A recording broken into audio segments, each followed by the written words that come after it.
I want to welcome you back. This particular video is dealing with a topic that is covered, I think, fairly well in the book, and I would really encourage you to examine this, to read this portion of the book. It's dealing with something that often happens when you have a conveyance or a reservation of minerals, and there's only a fractional piece of the minerals that are either conveyed or reserved. And when that happens, there's really three different approaches that can be used. In our first example, it's going to demonstrate what's called the fractional approach. I want you to assume that Abe owns a 160-acre tract of land, and he's going to give a deed to Betty, and he says, Abe hereby conveys an undivided 1/2 interest in all the oil and gas and other minerals. So Abe is using the fractional approach as he conveys to Betty, and because he originally owned 160 acres and gave her half, her net effect is 80 net mineral acres.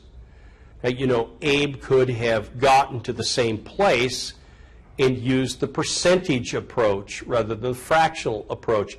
He could have said, I'm going to convey, Betty, to you an undivided 50% interest in the 160-acre tract, and in that case, Betty's net result is still 80 acres. There's a third approach that Abe could have used, which is the mineral acre approach.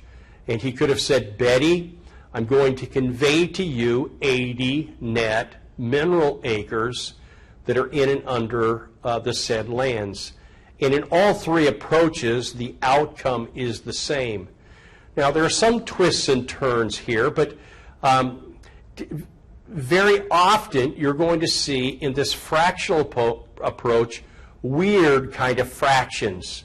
In other words, the fraction might be 5 over 2,340 fifths.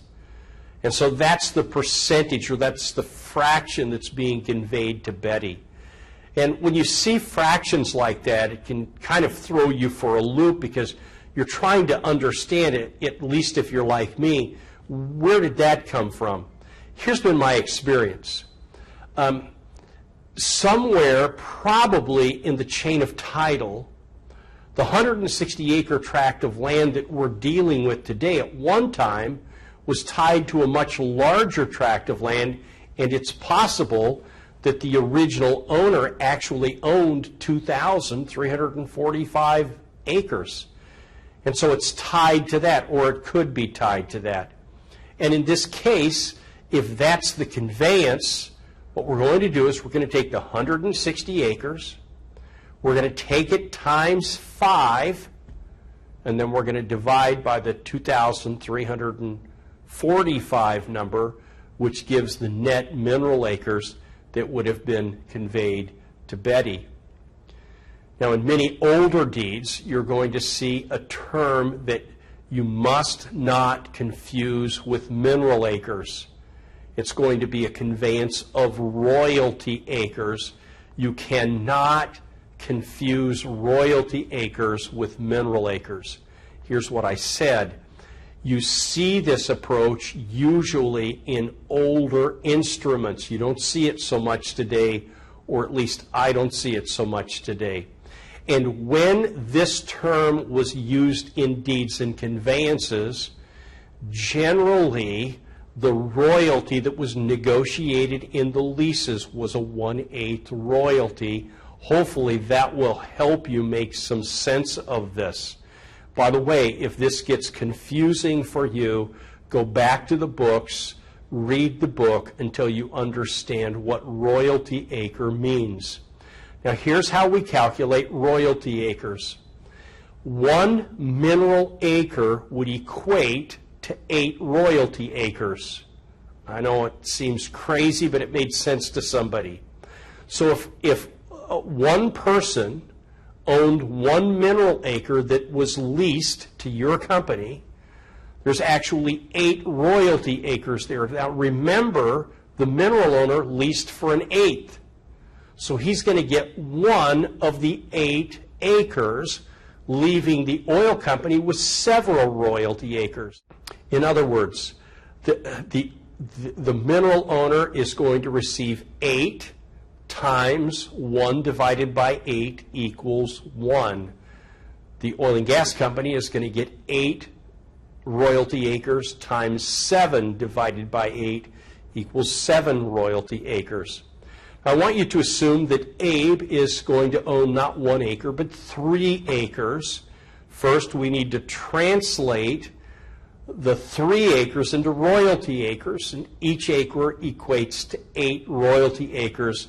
So in this case, there's actually 24 royalty acres. If in fact Abe leases for an 1/8, his calculation is going to be 3 times 8 times 1/8. And his net effect is 3 royalty acres, and the oil company gets 7/8 of the 24 royalty acres. Now it's possible that Abe is not going to lease for an 1/8, but let's say he leases for 3/16, and he has 4 acres. It's simple math. We take the gross acres times 8 times the royalty that the owner negotiated to come up with his royalty acres. In this case, he's getting 3/16. The oil company would be getting 13/16. If Abe owned 100 mineral acres and had negotiated a 3/16 lease, there's the math. 100 acres times 8 times his 3/16. His net effect is 150 royalty acres.